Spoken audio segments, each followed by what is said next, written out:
వీళ్ళు ఏమి చేసినా సరే న్యాయ వ్యవస్థ మీద సంపూర్ణమైన విశ్వాసం ఉంది.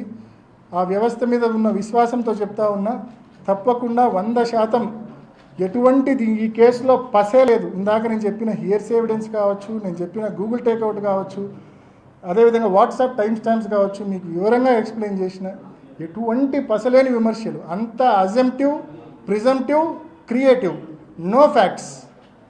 సో స్పష్టంగా ఈ వాస్తవాలను గమనించి ప్రజలకు చేరవేయవలసిందిగా మిమ్మల్ని అందరినీ కూడా.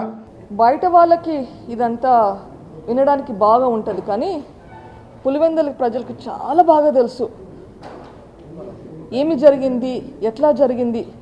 నాకంటే ముందు పులివెందుల ప్రజలకు తెలుసు. ఇంటి దొంగని ఈశ్వరుడినైనా పట్టలేరు అంటారు.